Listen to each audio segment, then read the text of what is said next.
안녕하세요. 오늘은 지난번에 이어 충격적인 이야기의 두 번째 장을 들려드릴까 합니다.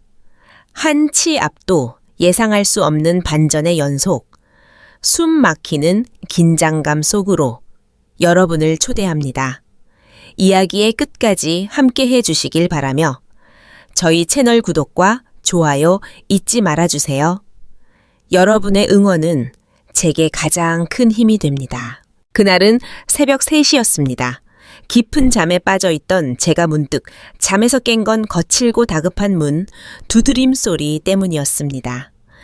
쿵쿵쿵.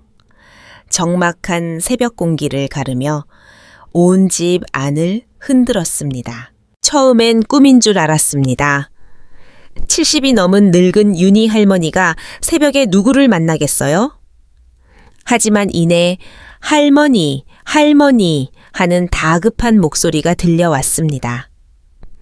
남자 목소리였는데 마치 무슨 큰일이라도 난 것처럼 절박했습니다. 저는 가슴이 철렁했습니다.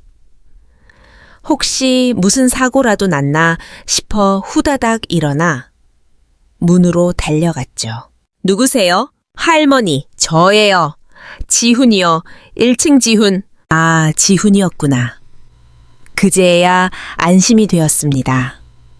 지훈은 1층에 새 들어 사는 20살 남짓한 총각이었죠.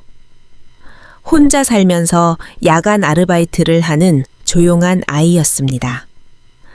가끔 계단에서 마주치면 정중하게 인사하고 무거운 짐이 있으면 말없이 도와주곤 했던 착한 청년이었어요. 왜 그래 지훈아? 이 새벽에 문고리에 손을 걸치려는 순간이었습니다. 할머니, 빨리 도망가세요. 그 말이 귓가에 박히는 순간 온몸에 소름이 돋았습니다. 도망가라고? 왜? 무엇 때문에?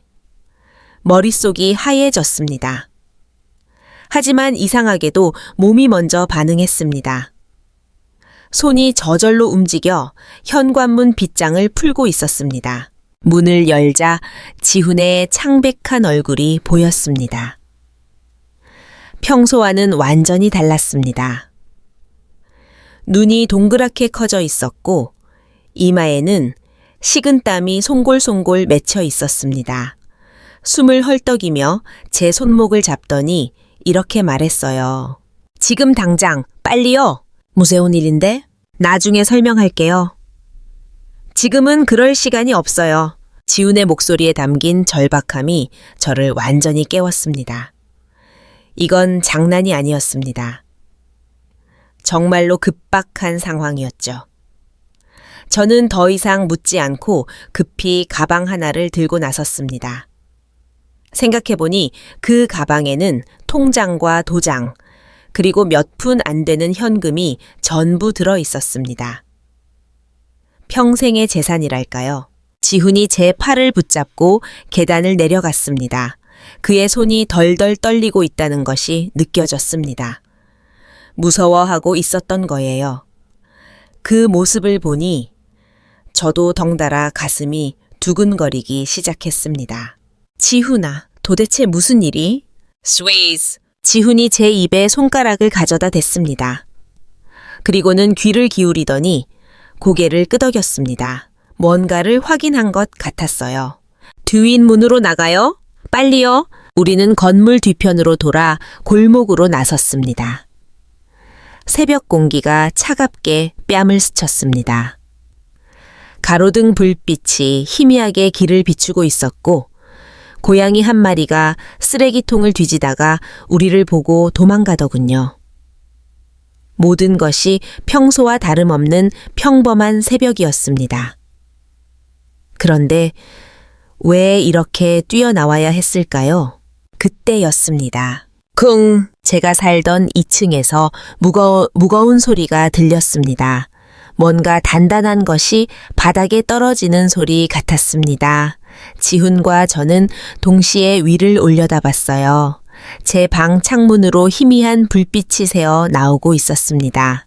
분명 제가 나올 때는 전등을 끄고 나왔는데 말이에요. 저게 뭐야? 할머니, 더 멀리 가요. 지훈이 제 손을 이끌었습니다. 하지만 저는 자꾸 뒤를 돌아보게 되었습니다. 제 집에서 무슨 일이 일어나고 있는 걸까요? 그리고 지훈은 어떻게 그걸 미리 알았던 걸까요? 골목 끝에서 우리는 멈춰 섰습니다. 지훈이 휴대폰을 꺼내 어디론가 전화를 걸더니 짧게 지금이요 라고 말했습니다.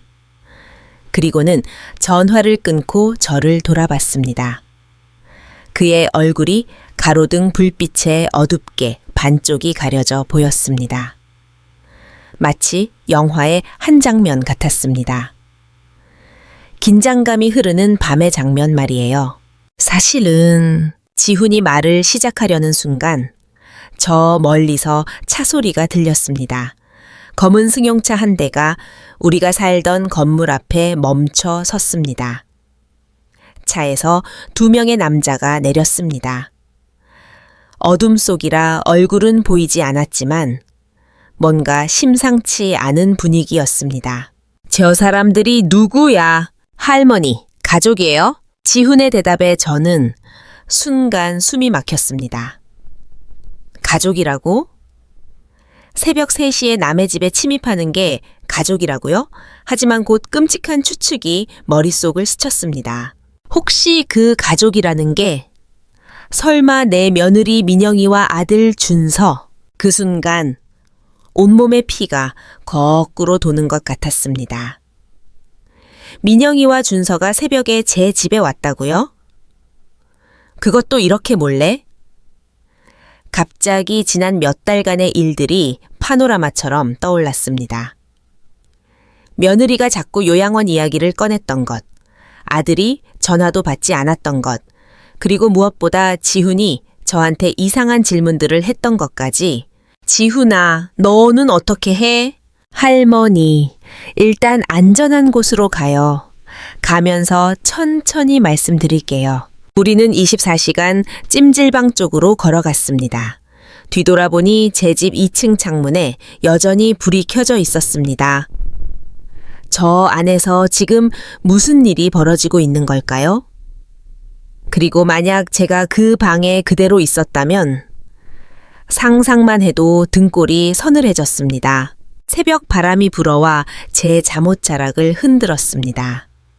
차갑고 날카로운 바람이었지만 그 바람이 저를 살려준 건지도 모르겠습니다. 만약 지훈이 깨워주지 않았다면 저는 지금 어떻게 됐을까요? 할머니, 괜찮으세요? 지훈이 걱정스럽게 물었습니다.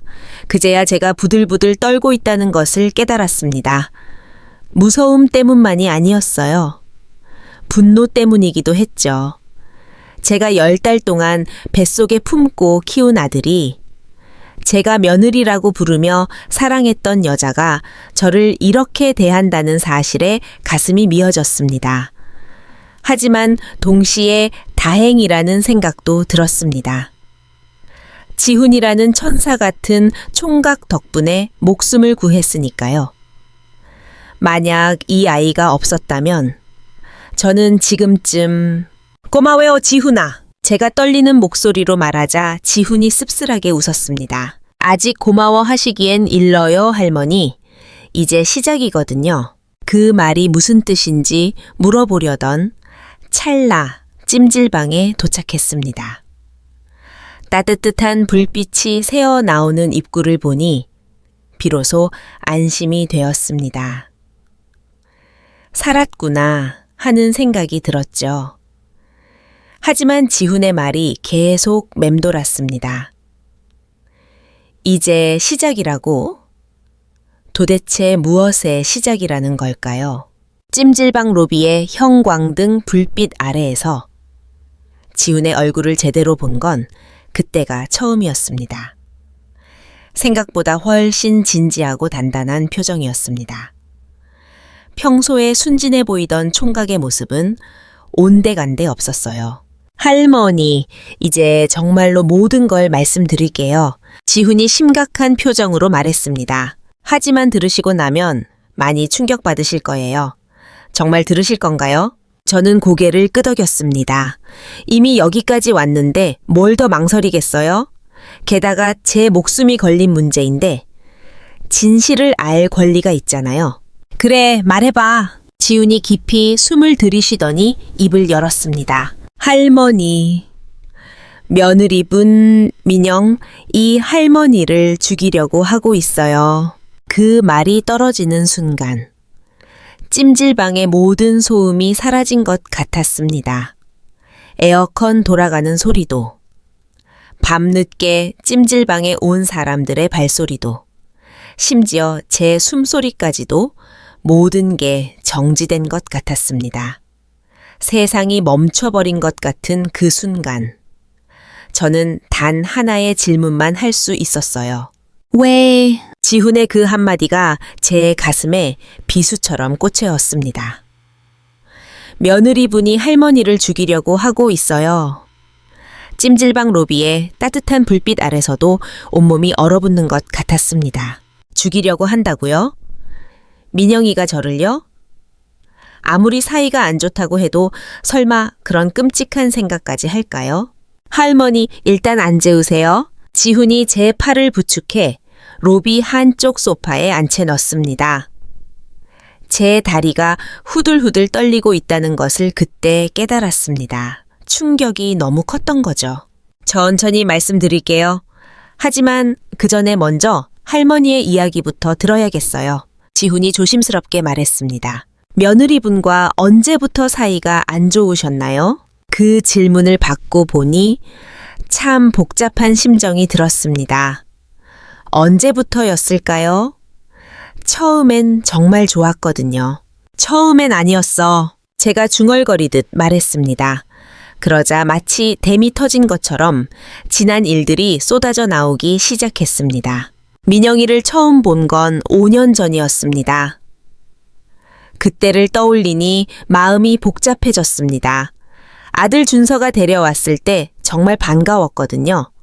35이 된 아들이 워낙 일만 하느라 결혼 생각을 안 해서 제가 얼마나 걱정했는지 모릅니다. 그날이 생각났습니다. 따뜻한 봄날이었는데 민영이가 하얀 원피스를 입고 와서 정중하게 인사하더군요. 어머님, 안녕하세요. 준서 씨로부터 많은 이야기 들었어요. 목소리도 부드럽고 예뻤습니다. 첫 인상이 너무 좋았어요. 예쁘기도 했지만 예의도 바르고 무엇보다 준서를 바라보는 눈빛이 진짜 사랑하는 사람을 보는 눈이었거든요. 지훈이 고개를 끄덕이며 들어주고 있었어요. 그런데 이상하게도 그 아이 표정이 점점 어두워지는 것 같았습니다. 그래서 결혼 준비도 제가 발벗고 나섰습니다. 혼수며 예물이며 신혼집 마련하는 것까지 제가 평생 모은 돈을 거의 다 썼다고 봐야죠.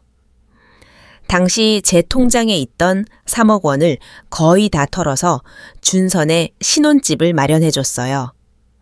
강남 아파트는 아니었지만 그래도 30평대 깔끔한 집이었거든요. 어머님 덕분에 너무 좋은 집에서 신혼생활 시작하게 돼서 감사해요. 민영이가 말할 때 정말 뿌듯했습니다.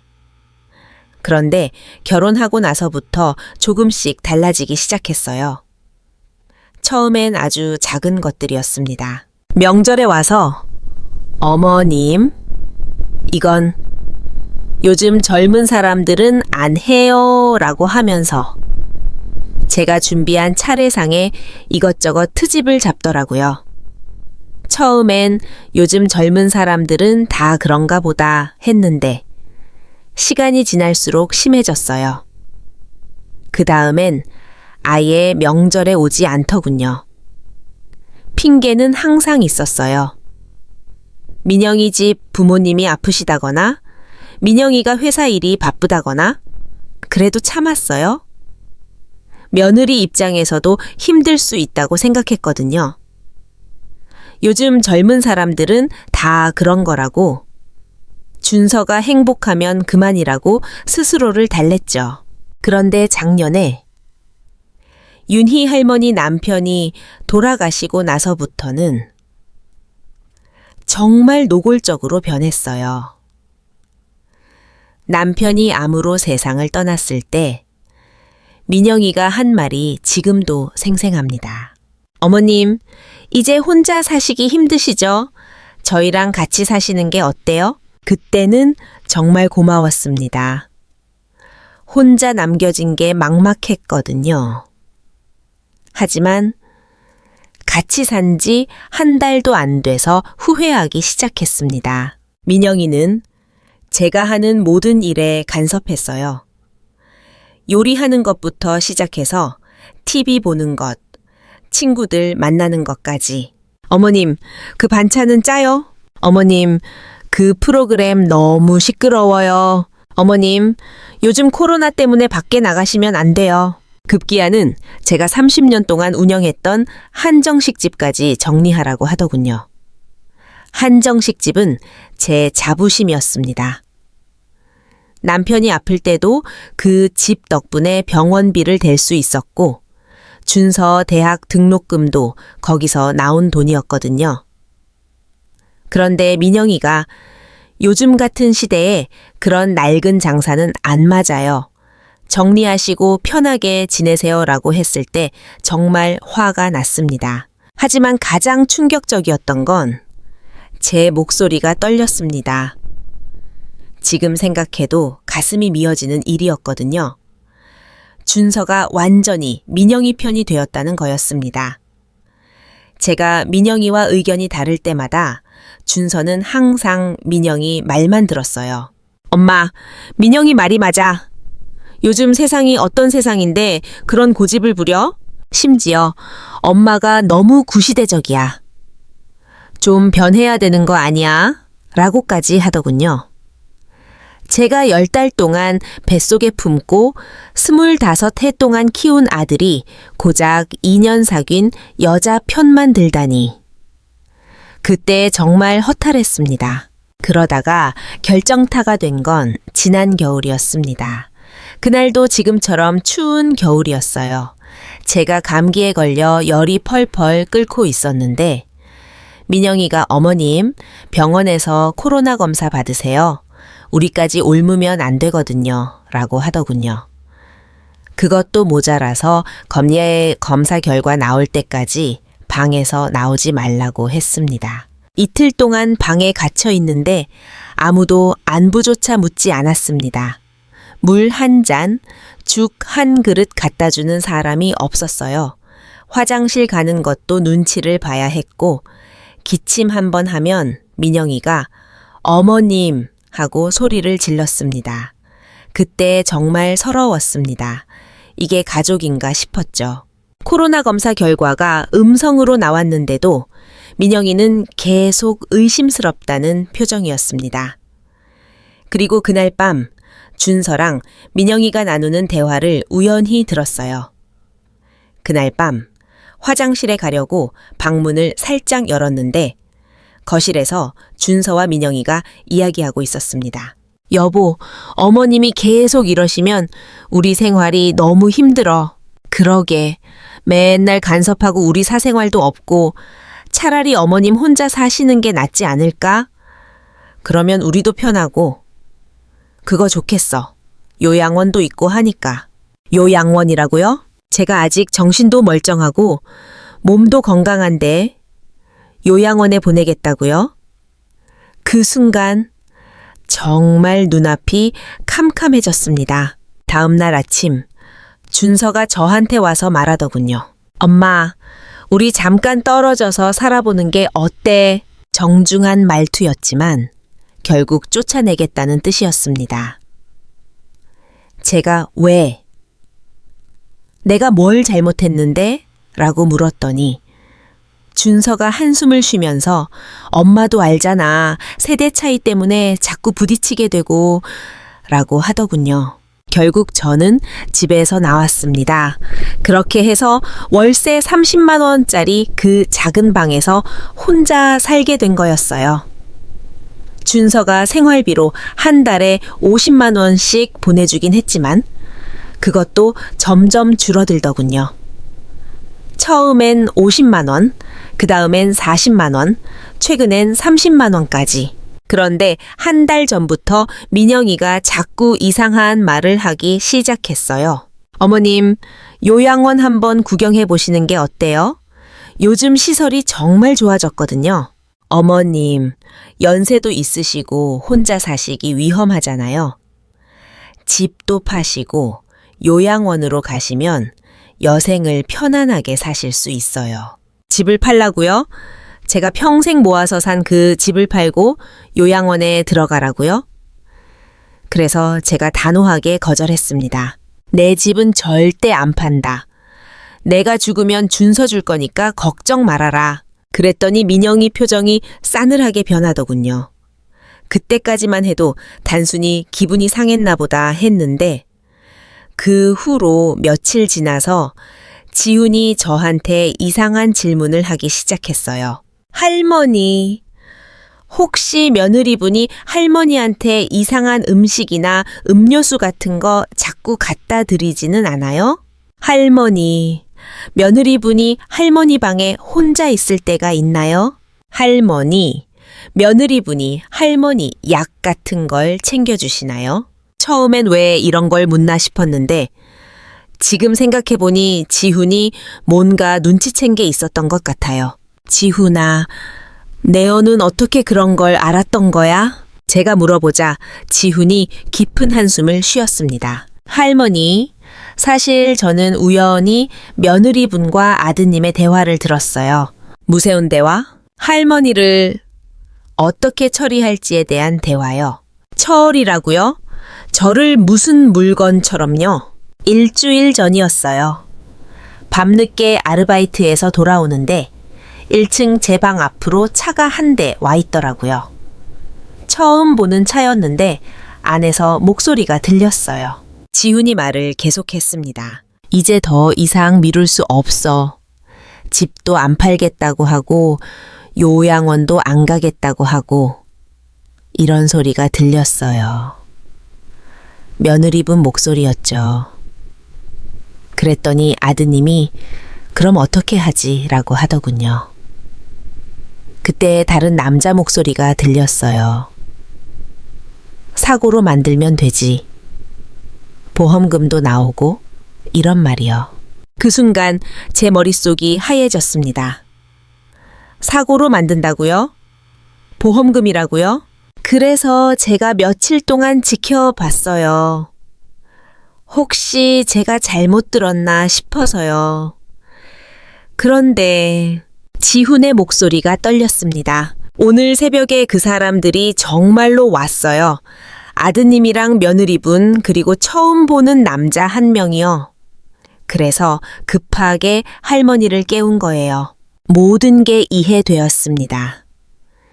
민영이가 왜 자꾸 집을 팔라고 했는지, 요양원을 가라고 했는지. 제가 고집을 부리니까 아예 다른 방법을 생각한 것이었죠. 그럼 지금 내 방에서는 아마 할머니가 사고를 당한 것처럼 꾸미고 있을 거예요. 온몸에 소름이 돋았습니다. 만약 지훈이 깨워주지 않았다면 저는 지금쯤 이미 지훈아, 고마워. 정말 고마워. 제 목소리가 떨렸어요. 이 어린 총각이 저를 살려준 거예요. 아직 끝난 게 아니에요, 할머니. 이제 우리가 해야 할 일이 있어요. 뭔데? 벅수요. 지훈의 눈빛이 단단하게 변했습니다. 그 사람들이 할머니한테 한 짓을 그대로 돌려줘야 해요. 법의 심판을 받게 해야 한다고요. 그때 저는 처음으로 생각했습니다. 정말 복수를 할 수 있을까? 70이 넘은 늙은이가 젊은 사람들을 상대로 싸워서 이길 수 있을까? 하지만 포기할 수는 없었습니다. 제가 여기서 물러서면 그들은 계속해서 다른 방법을 시도할 테니까요. 그리고 무엇보다 제가 평생 쌓아온 모든 것을 지켜야 했습니다. 좋아, 지훈아. 그럼 어떻게 하면 되는 거야? 제 말에 지훈이 희미하게 웃었습니다. 할머니, 이제부터 우리는 사냥꾼이 되는 거예요. 사냥감은 할머니를 죽이려는 그 사람들이고요. 새벽 4시 찜질방 로비에서 70이 넘은 할머니와 20살 총각이 복수를 계획하고 있다니. 생각해보면 정말 웃긴 그림이었어요. 하지만 저는 진지했습니다. 제 목숨을 노리는 사람들에게 가만히 당하고만 있을 수는 없었거든요. 그럼 내일부터 시작하자. 제가 말했을 때 지훈이 고개를 끄덕였습니다. 네, 할머니. 내일부터 진짜 시작이에요. 새벽 5시가 되어서야 찜질방이 조용해졌습니다. 밤새 사람들이 드나들던 로비도 이제 한산해졌고 멀리서 청소하는 아주머니의 걸레질 소리만 들려왔습니다. 지훈과 저는 구석진 소파에 앉아 지난 몇 시간 동안 일어난 일들을 정리하고 있었습니다. 할머니, 이제 정확히 알아야 할 게 있어요. 지훈이 진지한 표정으로 말했습니다. 새벽 내내 이야기하면서 이 총각의 진짜 모습을 조금씩 알게 되었습니다. 처음 생각했던 것보다 훨씬 침착하고 영리한 아이였습니다. 뭔데? 며느리분이 정확히 언제부터 이런 계획을 세웠는지, 그리고 누가 도와주고 있는지 알아야 해요. 맞는 말이었습니다. 지금까지는 그냥 민영이가 저를 싫어한다고만 생각했는데 실제로는 치밀하게 계획된 범죄였던 거죠. 그런데 지훈아, 넌 어떻게 그런 대화를 우연히 듣게 된 거야? 너무 우연치고는. 제 질문에 지훈이 잠시 머뭇거렸습니다. 뭔가 숨기고 있다는 느낌이 들었습니다. 사실은 할머니한테 말씀 안 드린 게 하나 더 있어요. 뭔데? 제요, 사실 탐정이에요. 뭐라고? 탐정이라고? 20살짜리가 무슨 탐정이야. 정식 탐정은 아니고 탐정사무소에서 일하는 조수예요. 제 형이 탐정 일을 하거든요. 그제야 이해가 되기 시작했습니다. 지훈이 왜 그렇게 상황을 정확히 파악하고 있었는지, 왜 미리 위험을 감지할 수 있었는지 말이에요. 그럼 처음부터 나를. 아니에요, 할머니. 처음엔 정말 우연이었어요. 지훈이 급하게 손을 저었습니다. 저희 탐정사무소에서 다른 사건을 조사하고 있었는데 그 과정에서 우연히 며느리분 이름이 나온 거예요. 무서운 사건인데? 보험 사기 사건이었어요. 그 말을 듣는 순간 온몸에 소름이 돋았습니다. 보험 사기라고요? 며느리분이 이미 다른 사람들한테도 비슷한 짓을 했다는 뜻이야? 지훈이 무겁게 고개를 끄덕였습니다. 네, 그것도 한두 번이 아니에요. 지훈이 휴대폰을 꺼내더니 뭔가를 보여줬습니다. 사진들이었는데 민영이가 다른 남자들과 찍은 사진들이었습니다. 이 사람들이 다 며느리분의 남편들이었어요. 남편들이라고? 3명이에요. 첫 번째 남편은 3년 전에 사고사했고 두 번째 남편은 2년 전에 병사했어요.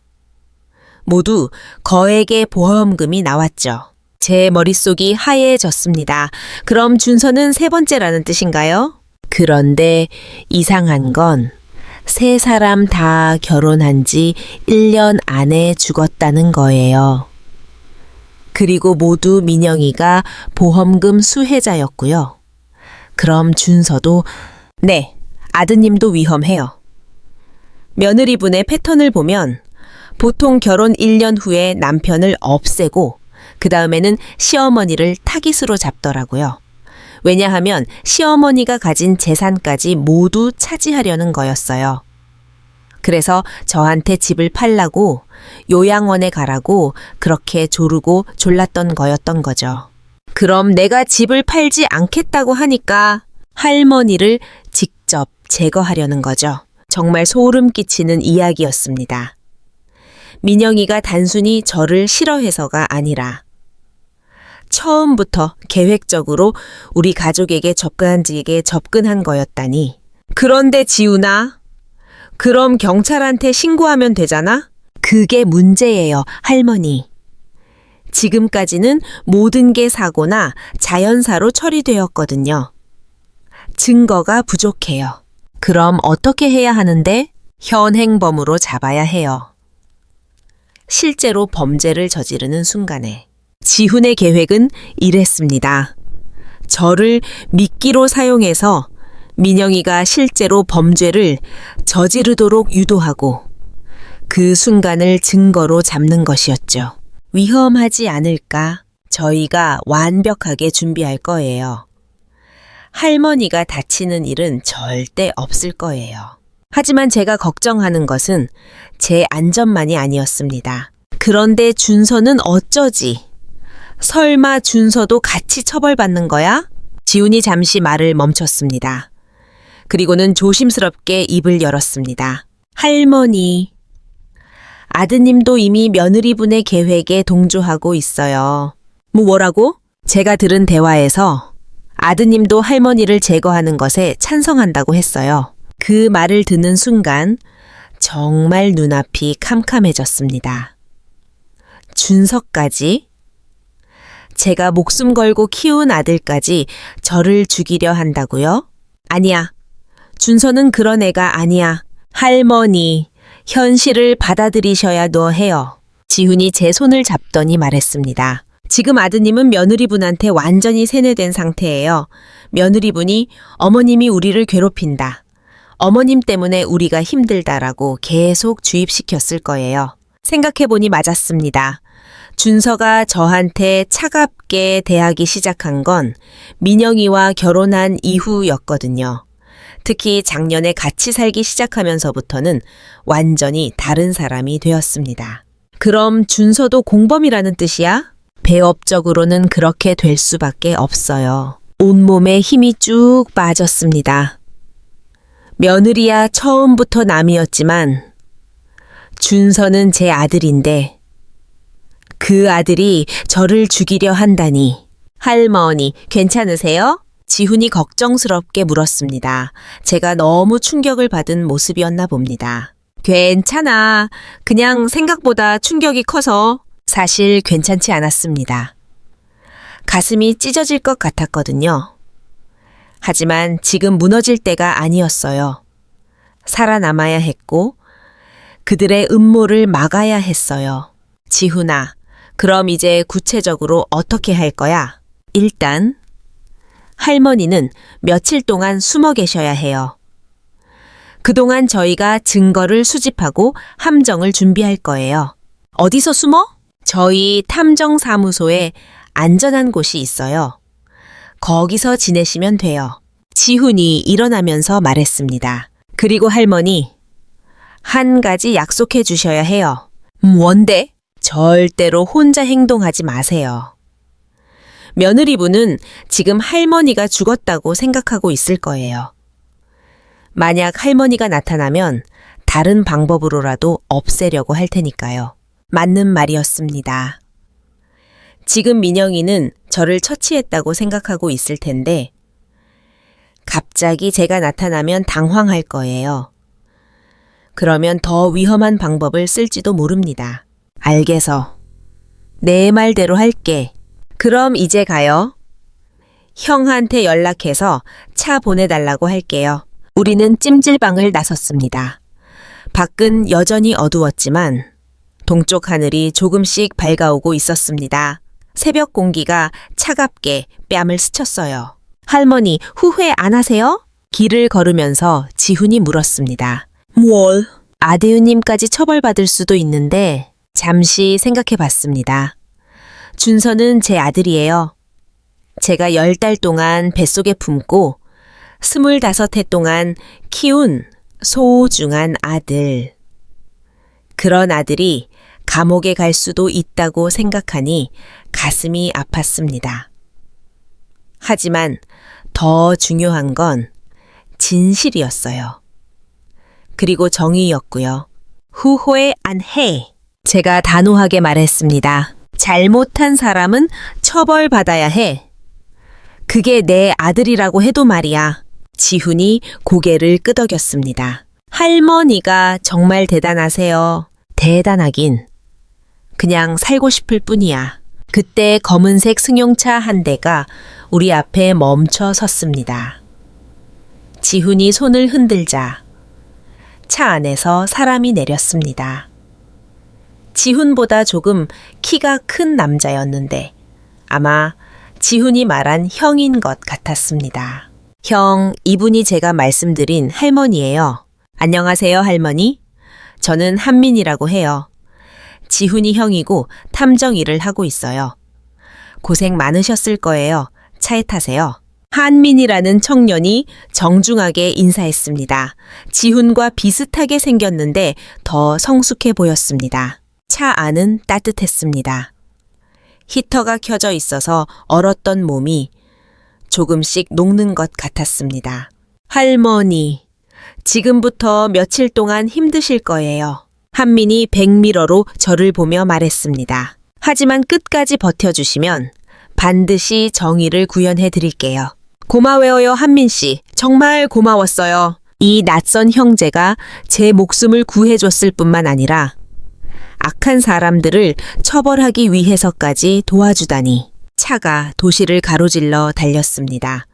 창밖으로 보이는 새벽 풍경이 평소와는 다르게 느껴졌습니다. 어제까지만 해도 평범한 할머니였는데 하룻밤 사이에 거대한 음모의 중심에 서게 되었으니까요. 할머니, 무서우시죠? 지훈이 물었습니다. 무쇠없지. 하지만 더 무서운 건 가만히 있다가 정말로 죽는 거야. 맞아요. 할머니가 용감해서 다행이에요.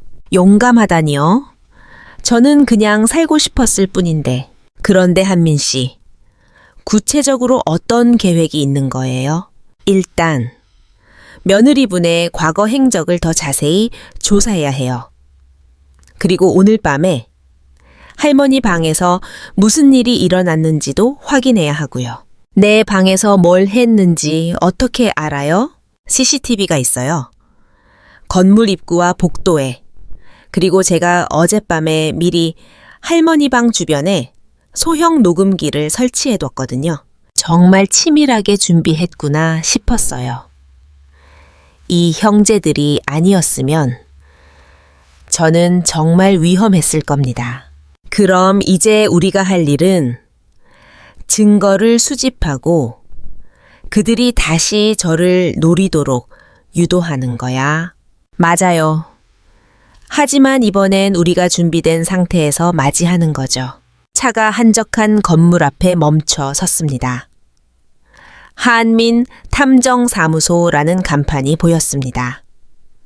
생각보다 제법 그럴듯한 사무소였어요. 여기서 며칠 지내시면 돼요. 안전해요. 사무소 안으로 들어가니 의외로 넓고 깔끔했어요. 한쪽에는 책상과 컴퓨터가 있고 다른 쪽에는 소파와 간이 침대가 있었습니다. 할머니, 여기서 쉬세요. 저희는 일을 시작할게요. 무얼 도울 일은 없을까요? 지금은 쉬시는 게 최고예요. 몸과 마음의 여유가 있어야 나중에 큰일을 해낼 수 있거든요. 한민의 말이 맞았습니다. 하룻밤 사이에 너무 많은 일이 일어나서 정신이 없었거든요. 소파에 누웠는데 갑자기 피로가 몰려왔습니다. 몸은 피곤했지만 머릿속은 복잡했습니다. 민영이의 진짜 정체, 준서의 배신, 그리고 앞으로 벌어질 일들까지. 하지만 한 가지는 확실했습니다. 이제 더 이상 당하고만 있지는 않겠다는 것. 그들이 저를 만만하게 본 건 큰 실수였어요. 70이 넘은 할머니라고 해서 호락호락하지 않다는 것을 보여줄 때가 온 것이죠. 창밖으로 해가 떠오르고 있었습니다. 새로운 하루가 시작되는 거였습니다. 그리고 이 하루가 끝날 때쯤이면 모든 것이 달라져 있을 거예요. 저는 눈을 감고 마음속으로 다짐했습니다. 민영, 준서야, 너희들이 나를 얕봤구나. 이제 진짜 내가 누군지 보여줄게. 탐정사무소에서 보낸 첫날 밤은 정말 길었습니다. 몸은 피곤해서 죽겠는데 잠이 오지 않았습니다. 눈을 감으면 민영이의 가짜 미소가 보이고 준서가 차갑게 저를 내쫓던 모습이 떠올랐습니다. 그리고 무엇보다 만약 지훈이 저를 깨워주지 않았다면 지금쯤 어떻게 되었을지 상상하니 온몸이 부들부들 떨렸습니다. 새벽 6시쯤 되어서야 겨우 잠이 들었는데 오전 10시에 한민의 목소리에 깼습니다. 할머니, 일어나세요. 중요한 소식이 있어요. 한민과 지훈이 컴퓨터 앞에 앉아서 뭔가를 열심히 보고 있었습니다. 제가 다가가니 지훈이 자리를 비켜줬습니다. 할머니, 이거 보세요. 화면에는 CCTV 영상이 재생되고 있었습니다. 어젯밤 제가 살던 건물의 복도였습니다. 새벽 3시 20분경 3명의 사람이 2층으로 올라가는 모습이 보였어요.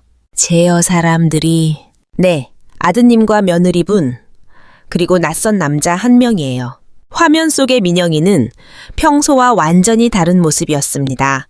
검은 옷을 입고 표정도 차가웠습니다. 준서 역시 긴장한 듯 주변을 두리번거리고 있었고요. 그리고 이것도 들어보세요. 한민이 녹음기를 틀었습니다. 제 방 안에서 나누었던 대화가 선명하게 들렸습니다.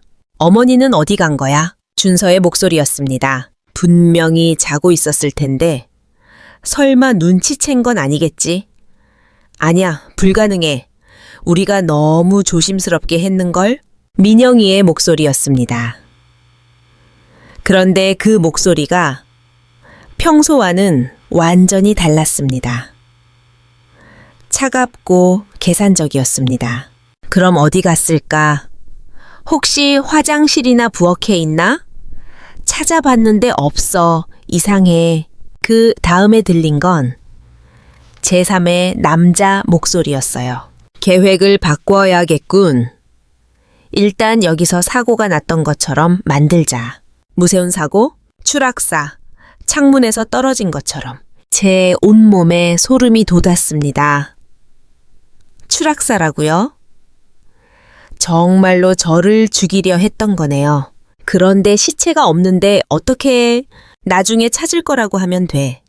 어차피 며칠 후면 다른 방법으로. 그래서 그들이 경계해서 대화를 중단한 것 같았습니다. 하지만 이미 충분한 증거였습니다. 그들이 저를 해치려 했다는 명백한 증거 말이에요. 이제 경찰에 신고할 수 있는 거 아니에요? 아직 부족해요, 할머니. 한민이 고개를 저었어요. 이 정도로는 미수에 그칠 거예요. 실제로 할머니가 다치지 않았으니까요. 그리고 변호사가 나서면 단순한 농담이었다. 실제로 실행할 의도는 없었다라고 주장할 수도 있어요. 그럼 어떻게 해야 하죠? 현행범으로 잡아야 해요.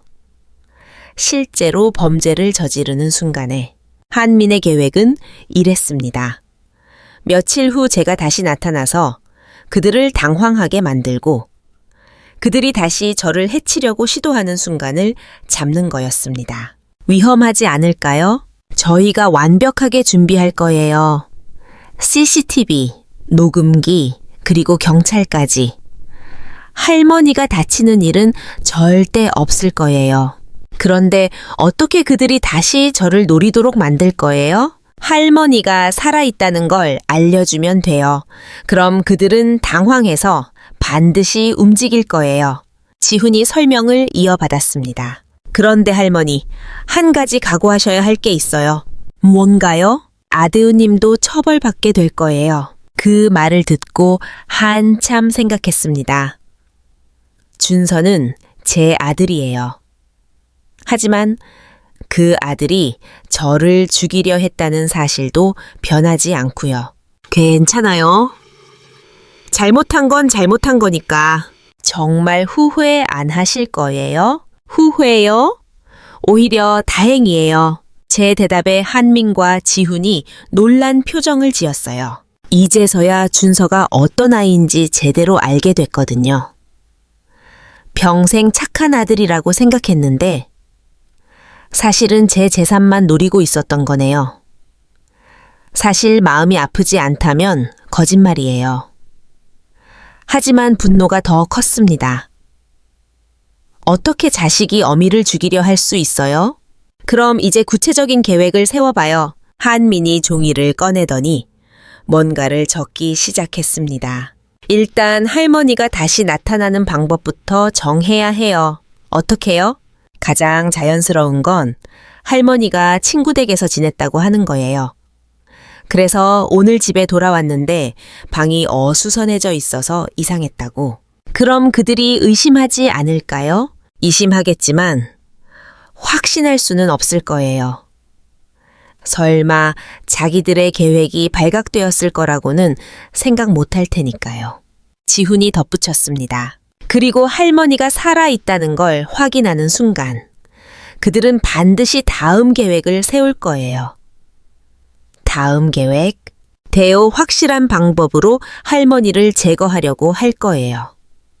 이번엔 실패할 수 없다고 생각할 테니까. 한민이 계속 설명했습니다. 그때가 우리가 기다리는 순간이에요. 그들이 실제로 행동하는 순간을 잡는 거죠. 구체적으로 어떤 방법을 쓸까요? 여러 가지가 있겠지만 가장 가능성이 높은 건 독이에요. 독이라고요? 음식이나 음료에 독을 탄 다음에 할머니한테 드리게 할 거예요. 그럼 자연사처럼 보이니까요. 그럼 제가 정말로 그걸 마셔야 하는 건가요? 아니에요. 아예 마시지 마세요. 혹시라도 실제로 독이 들어있으면 위험하거든요. 그럼 어떻게 해? 저희가 미리 할머니 집에 숨어 있을 거예요. 그리고 그들이 독을 탄 음료를 가져오는 순간 현장에서 체포하는 거죠. 정말 완벽한 계획 같았습니다. 하지만 뭔가 불안한 기분이 들었습니다. 혹시 계획이 틀어지면 틀어지지 않을 거예요. 저희가 모든 경우의 수를 다 생각해뒀으니까요. 한민이 자신 있게 말했어요. 하지만 제 불안함은 쉽게 사라지지 않았습니다. 오후 1시. 드디어 집으로 가는 시간이 됐어요. 할머니, 정말 조심하세요. 그리고 조금이라도 이상하면 즉시 신호 보내세요. 지훈이 제 손에 작은 버튼을 쥐어줬습니다. 누르면 즉시 그들에게 신호가 가는 비상벨이었습니다. 알겠어. 빗속을 뚫고 집으로 향했어요. 며칠 만에 돌아가는 우리 집이었는데 왠지 낯설게 느껴졌습니다.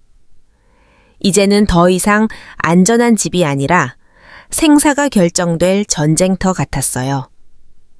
계단을 올라가면서 1층 지훈이 살던 방을 보니 이상했어요. 문이 열려 있고, 아니, 텅 비어 있었습니다. 지훈이 이사 간 건가? 그런데 생각해보니 당연한 거였습니다. 지훈은 탐정이었고 처음부터 저를 도우려고 일부러 그 방에 있었던 거니까요. 이제 일이 끝나가니까 굳이 그 방에 있을 이유가 없겠죠. 2층. 제 방에 들어가니 정말로 어수선했어요. 서랍은 뒤져져 있고 이불도 흐트러져 있었습니다. 그날 밤 그들이 저를 찾으려고 뒤진 흔적이 고스란히 남아 있었어요. 정말로 나를 죽이려고 했구나. 새삼 실감이 났습니다. 만약 지훈이 없었다면 정말로 3시 정각 민영이에게 전화를 걸었어요. 민영, 나야. 어머님 어떠세요? 집은 많이 어수선했어요. 목소리가 여전히 걱정으로 가득했어요. 정말 완벽한 연기였습니다. 좀 그래. 그런데 민영, 혼자 있으니까 무서워. 잠깐 와줄 수 있어? 물론이죠. 준서 씨랑 같이 갈게요. 조금 있다가요. 고마워요. 전화를 끊고 나니 심장이 쿵쿵 뛰기 시작했어요. 이제 정말 시작이구나. 30분 후 계단에서 발소리가 들렸습니다. 2명이 올라오는 소리였습니다. 똑똑똑! 어머님, 저희예요. 문을 열자 민영이와 준서가 서 있었어요. 민영이는 큰 봉지를 들고 있었고 준서는 평소보다 표정이 어둡게 보였습니다. 어서 와. 어머님, 많이 놀라셨죠? 민영이가 방 안을 둘러보며 말했어요. 좀 그래. 그런데 정말 이상해요. 도대체 누가 이런 짓을 했을까요? 연기가 정말 자연스러웠습니다. 만약 제가 진실을 모른다면 정말로 걱정하는 며느리로 보였을 거예요. 그보다 어머님, 기력이 없으실 텐데 이거 드세요. 민영이가 봉지에서 무언가를 꺼냈어요. 작은 병에 들어있는 음료였습니다. 뭔데? 홍삼 음료예요. 몸에 좋거든요. 그 순간 온몸에 소름이 돋았습니다. 저게 바로 독이 들어간 음료구나. 고마워요. 그런데 잠깐 화장실 좀 다녀올게. 네, 천천히 하세요. 화장실에 가면서 재빨리 비상벨을 눌렀습니다. 이제 한민화 지훈가 올 거야. 그런데 화장실에서 나오려는데 이상한 소리가 들렸어요. 정말로 이걸로 끝날까? 준서의 목소리였습니다. 당연하지. 이번엔 확실해. 하지만 혹시라도. 혹시는 무슨 이미 2번이나 성공했는걸. 2번이나 성공했다고요? 다른 사람들을 말하는 건가요? 그래도 엄마니까. 엄마? 지금 와서 그런 소리 해? 이미 우리가 얼마나 고생했는데. 그렇긴 하지만 자기, 우리 약속 잊었어? 이 일 끝나면 좋은 집으로 이사가서 새로 시작한다고 했잖아. 새로 시작한다고요? 제 돈으로요? 알겠어. 그럼 빨리 끝내자. 그래. 어차피 늙은이 1명 없어진다고 세상이 바뀌는 것도 아니고 늙은이 1명이라고요? 저를 말하는 건가요? 가슴이 미어졌습니다. 준서가 정말로 저를 그렇게 생각하고 있었다니. 제가 평생을 바쳐서 키운 아들이 저를 그냥 없어져도 되는 늙은이로 본다니. 화장실에서 나왔습니다. 어머님, 괜찮으세요? 얼굴이 안 좋아 보여요. 민영이가 걱정하는 척 했어요. 괜찮아. 그런데 이 음료 뭐가 들어있는 거야? 홍삼이요? 왜요? 아니야, 그냥. 그런데 이상했어요. 한민화 지훈가 왜 안 오는 거죠? 분명히 비상벨을 눌렀는데. 어머님, 왜 안 드세요? 차가우면 효과가 떨어져요. 민영이가 재촉하기 시작했어요. 병을 들었는데 손이 떨렸습니다. 정말로 이 안에 독이 들어있는 건가요? 어머님 왜 안 드세요? 준서도 재촉했어요. 그런데 그 목소리에 짜증이 섞여 있었습니다. 그냥 목이 별로 안 마르네. 몸이 안 좋으실 때일수록 더 챙겨 드셔야죠. 민영이의 목소리가 점점 날카로워지고 있었습니다. 그때 문득 깨달았어요. 한민화 지훈은 오지 않는 게 아니라 올 수 없는 거구나. 혹시 1층에 있던 지훈은 어디 갔어? 제 질문에 민영이와 준서의 표정이 순간 굳어졌습니다. 지훈요. 누구죠? 1층에 살던 총각이야. 아, 그 사람요? 어제 이사 갔던데요? 거짓말이었어요. 지훈은 탐정이었고 저를 도우려고 거기 있었던 거니까요. 이상하네. 왜 갑자기... 어머님, 그런 건 나중에 생각하시고 일단 이거부터 드세요. 민영이가 강압적으로 병을 제 입에 갖다 댔습니다. 그 순간 알았습니다. 뭔가 잘못됐다는 것을. 한민화 지훈은 오지 않을 거예요. 그리고 저는 혼자서 이 상황을 해결해야 하는 거예요. 실해요. 제가 병을 밀어냈어요. 여머님, 안 마실게요야. 왜요? 몸에 좋은 건데. 좋은 게 아니잖아. 독이잖아. 그 말이 떨어지자마자 방 안의 분위기가 완전히 바뀌었어요. 민영이의 얼굴에서 가짜 미소가 사라졌고 준서도 당황한 표정을 지었습니다. 어머님 무슨 소리세요? 다 알고 있어 민영. 네가 누군지 그동안 뭘 했는지 다 알고 있다고. 민영이가 웃었습니다. 하지만 이번엔 차가운 웃음이었습니다. 언제부터 알았어요? 며칠 전부터. 그럼 왜 이렇게 덫에 걸린 척했죠? 너희들을 잡기 위해서. 잡는다고요? 할머니 혼자서요? 민영이의 웃음소리가 더 커졌어요. 도와줄 사람들이 있어. 설마 그 지훈이랑 한민 말하는 거예요? 그 이름들을 어떻게 알죠? 놀랐어요? 우리도 바보가 아니거든요. 준서가 입을 열었습니다. 엄마, 우리가 며칠 전부터 감시하고 있었어.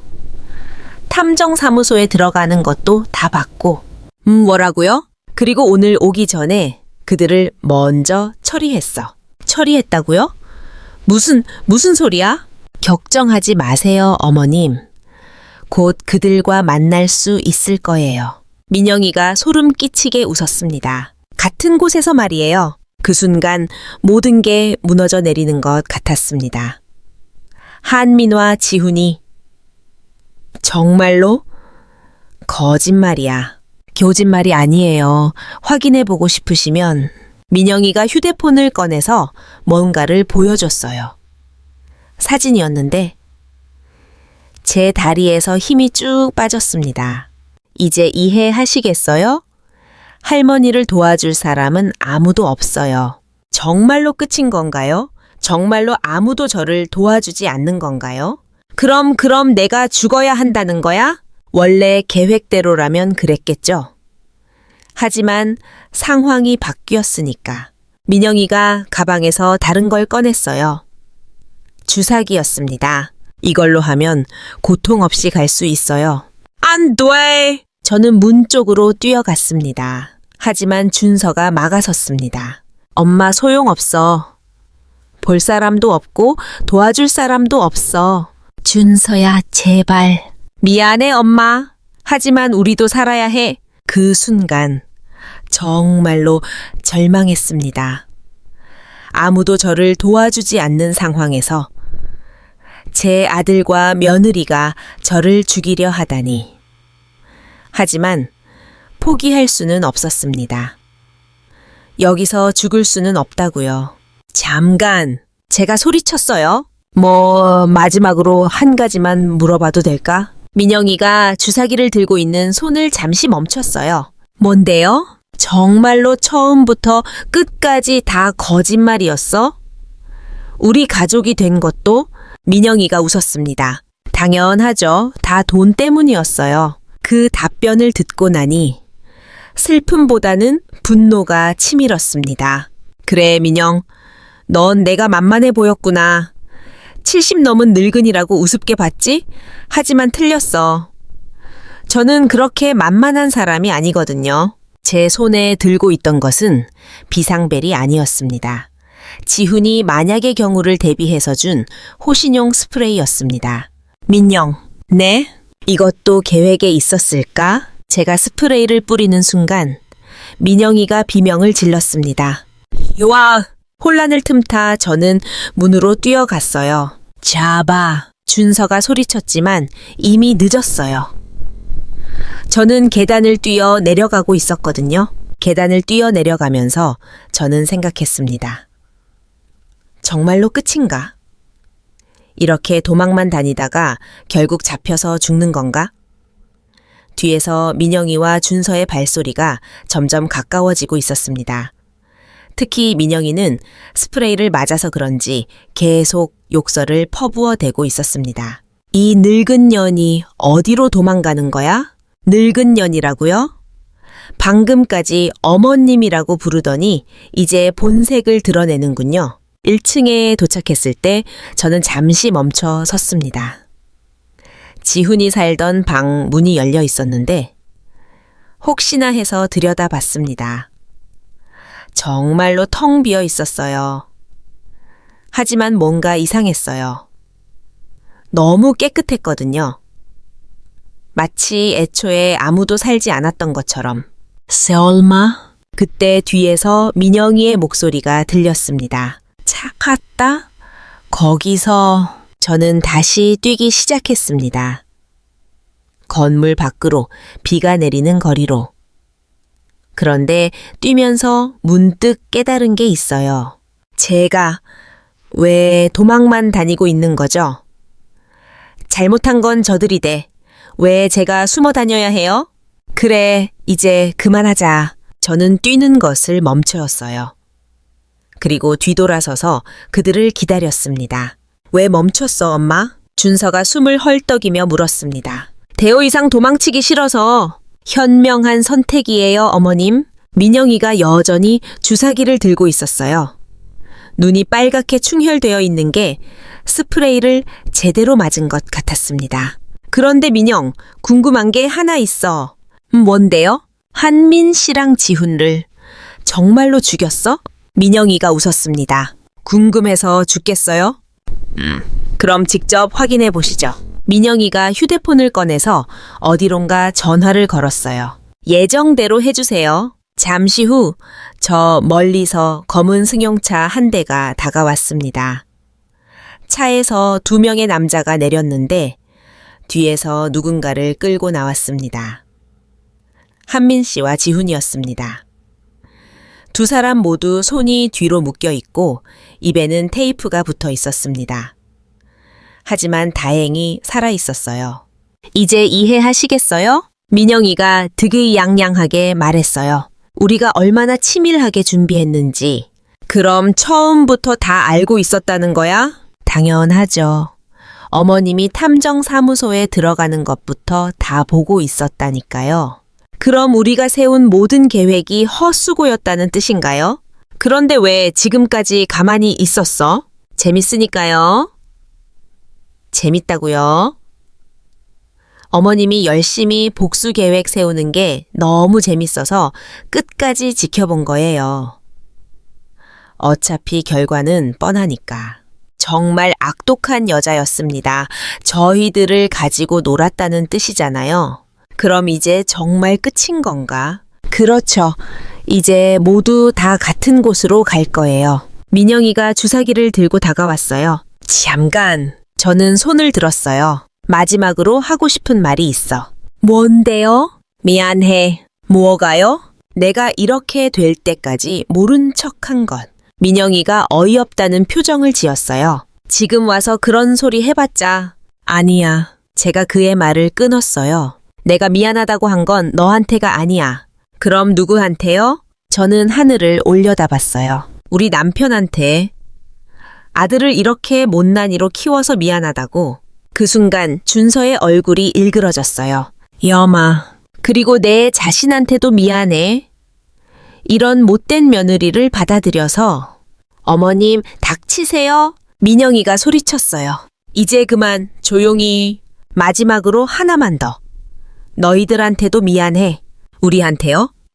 너희들이 이렇게 호락호락하지 않은 나를 만났다고 생각해서. 그 말이 떨어지자마자 주변에서 갑자기 사이렌 소리가 울렸습니다. 경찰차들이 사방에서 나타났어요. 1대, 2대, 3대, 무려 5대나 되었습니다. 뭐야? 민영이가 당황해하며 주변을 둘러봤어요. 어떻게 된 거야? 경찰들이 차에서 내려서 저희를 포위했어요. 손들어. 전부 꼼짝 마. 이상해. 어떻게... 민영이가 중얼거렸어요. 궁금해? 제가 웃으며 말했습니다. 그럼 내가 알려줄게. 저는 재킷 안쪽에서 작은 녹음기를 꺼냈어요. 이게 뭔지 알아? 녹음기. 세얼마. 맞아. 너희들이 한 말 전부 다 녹음됐어. 사실 이 녹음기는 지훈이 만약의 경우를 대비해서 저한테 준 거였어요. 비상벨과 스프레이와 함께 말이에요. 그리고 이것도 저는 작은 송신기도 꺼냈습니다. 실시간 중계였어. 경찰서에서 다 듣고 있었다고. 민영이의 얼굴이 새하얘졌어요. 그럼 처음부터. 맞아. 내가 연기한 거야. 사실 한민 씨와 지훈이 사라진 걸 확인한 순간부터 저는 새로운 계획을 세웠어요. 혼자서라도 그들의 범행을 녹음하고 경찰에게 증거를 제공하는 거였죠. 그런데 어떻게 우리가 그들을 납치한 걸 알았어요? 몰랐어. 하지만 너희들이 뭔가 준비했을 거라고 생각했지. 정말로는 전혀 몰랐어요. 하지만 뭔가 이상하다는 건 느꼈거든요. 그래서 경찰한테 미리 연락해둔 거야. 혹시라도 위험한 상황이 되면 즉시 출동해달라고. 언제요? 어젯밤에. 어젯밤 탐정사무소에서 나온 후 저는 바로 경찰서에 갔습니다. 그리고 지금까지의 모든 상황을 설명하고 오늘 일어날 일에 대비해 달라고 했죠. 하지만 증거가 없으면 이제 있잖아. 저는 녹음기를 흔들어 보였습니다. 너희들이 직접 자백한 거 이거면 충분하지 않을까? 그때 경찰관 한 명이 다가왔어요. 할머니, 괜찮으세요? 네, 괜찮아요. 녹음은 잘 됐나요? 완벽해요. 전부 다 들어있어요. 경찰관이 웃으며 고개를 끄덕였어요. 그럼 이제 이 사람들을 체포하겠습니다. 이민영, 박준서, 당신들은 살인 미수 및 협박 혐의로 체포합니다. 아니야, 우리는 아무것도 안 했어. 민영이가 소리쳤지만 소용없었습니다. 이미 모든 증거가 확보된 상태였거든요. 그리고 이 두 분도 병원으로 이송하겠습니다. 한민과 지훈을 구급차로 옮기면서 지훈이 저를 보고 웃었습니다. 테이프가 붙어 있어서 말은 못했지만 눈빛으로 잘하셨어요 라고 하는 것 같았어요. 모든 게 끝난 후 저는 혼자 집으로 돌아왔어요. 비는 그쳤고 서쪽 하늘에 노을이 지고 있었습니다. 정말 아름다운 노을이었어요. 층 제 방에 올라가서 창문을 열고 밖을 내다봤습니다. 며칠 전까지만 해도 이 창문 너머로 도망쳤는데 이제는 당당하게 여기 서 있을 수 있게 되었네요. 휴대폰이 울렸어요. 경찰서에서 온 전화였습니다. 할머니, 저희예요. 조사 결과 나왔어요. 어떻게 됐어요? 이민영 민영은 지금까지 총 4명의 남편을 살해한 연쇄살인범이었어요. 그리고 박준서는 공범으로 확정됐고요. 4명이나요? 생각보다 더 많았네요. 그럼 형량은 어떻게 될까요? 이민영은 무기징역 이상, 박준서는 최소 20년 이상은 받을 것 같아요. 20년. 준서가 나올 때쯤이면 저는 아마 이 세상에 없을 거예요. 할머니, 괜찮으세요? 네, 괜찮아요. 사실 괜찮지 않았어요. 슬프기도 하고 허전하기도 했거든요. 하지만 이게 맞는 일이라는 건 알고 있었어요. 전화를 끊고 나서 저는 차 한 잔을 끓여왔습니다. 혼자 마시는 차 맛이 이렇게 좋을 줄은 몰랐네요. 며칠 후 한민 씨와 지훈이 찾아왔어요. 둘 다 멍이 들어 있긴 했지만 건강해 보였습니다. 할머니, 정말 대단하세요. 한민이 웃으며 말했어요. 우리보다 할머니가 더 훌륭한 탐정이에요. 무서운 소리야? 너희들이 도와줬으니까 가능한 일이었지. 아니에요. 마지막에 혼자서 모든 걸 해결하신 건 정말 대단해요. 지훈이도 고개를 끄덕였습니다. 할머니 덕분에 더 큰 사건을 해결했어요. 이민영과 앞으로 더 많은 사람을 해칠 뻔했거든요. 그렇게 생각하니 기분이 좀 나아졌습니다. 제가 한 일이 다른 사람들에게도 도움이 되었다니. 그런데 할머니, 앞으로 뭘 하실 거예요? 한민이 물었어요. 글쎄, 아직 생각 못 해봤어. 사실 앞으로가 막막했어요. 아들도 없고 며느리도 없고 이제 정말로 혼자가 된 거잖아요. 혹시 저희와 함께 일해보시는 건 어떠세요? 뭐라고? 탐정일 말이에요. 할머니 같은 분이 있으면 정말 도움이 될 것 같은데요. 탐정이라고요? 70 넘은 할머니가요? 할머니, 진짜 생각해보세요. 지훈이도 거들었습니다. 할머니처럼 용감하고 지혜로운 사람이 어디 있어요? 용감하고 지혜롭다니. 저를 그렇게 보는 사람이 있다는 게 신기했어요. 좀 생각해볼게. 네, 천천히 생각해보세요. 그날 밤, 저는 오랜만에 푹 잤습니다. 악몽도 없고 중간에 깨는 일도 없이 아침까지 깊이 잠들었습니다. 꿈에서는 남편이 나왔어요. 젊었을 때의 모습으로 나타나서 저한테 웃으면서 말하더군요. 윤희야, 고생했어. 정말 잘했어. 여보, 이제 새로 시작해. 남은 인생을 네가 원하는 대로 살아. 꿈에서 깨고 나니 눈물이 나더군요. 하지만 슬픈 눈물이 아니라 기쁜 눈물이었습니다. 그날 아침 저는 한민에게 전화를 걸었어요. 한민 씨, 저예요. 할머니, 어떻게 된 거예요? 탐정 1 해보고 싶네요. 정말요? 네. 저 같은 할머니를 괴롭히는 나쁜 사람들이 또 있을 텐데 그런 사람들을 잡고 싶어요. 와, 정말 좋아요, 할머니. 그렇게 해서 저는 새로운 인생을 시작했습니다. 70이 넘은 나이에 탐정이 되다니. 생각해보면 정말 웃긴 일이죠. 하지만 후회는 없어요. 오히려 이제야 진짜 제 인생을 사는 것 같거든요. 어제는 사기꾼에게 속은 할머니의 의뢰를 받았습니다. 내일은 가정폭력을 당하는 여성을 도와줄 예정이고요. 창밖을 보니 봄이 오고 있습니다. 새싹들이 돋아나고 꽃들이 피어나고 있습니다. 저도 새로운 봄을 맞은 기분이에요. 비로소 진짜 봄 말이에요. 민영, 준서야, 저는 멀리 교도소 방향을 바라보며 중얼거렸습니다. 고마워요. 너희들 덕분에 내가 누군지 알게 됐어. 그리고 웃었습니다. 정말 오랜만에 진심으로 웃는 거였습니다. 이제 저는 더 이상 약한 할머니가 아니에요. 정의를 실현하는 탐정 할머니가 된 거죠. 그리고 이 이야기도 여기서 끝이에요. 하지만 저의 새로운 모험은 이제 막 시작되었답니다. 여러분도 혹시 부당한 일을 당하고 계시다면 포기하지 마세요. 나이가 많든 적든 약하든 강하든 상관없어요. 중요한 건 포기하지 않는 마음이거든요. 이야기가 어떠셨나요? 여러분의 소중한 의견을 댓글로 남겨주시면 감사하겠습니다. 다음에도 더 흥미진진한 이야기로 찾아뵙겠습니다.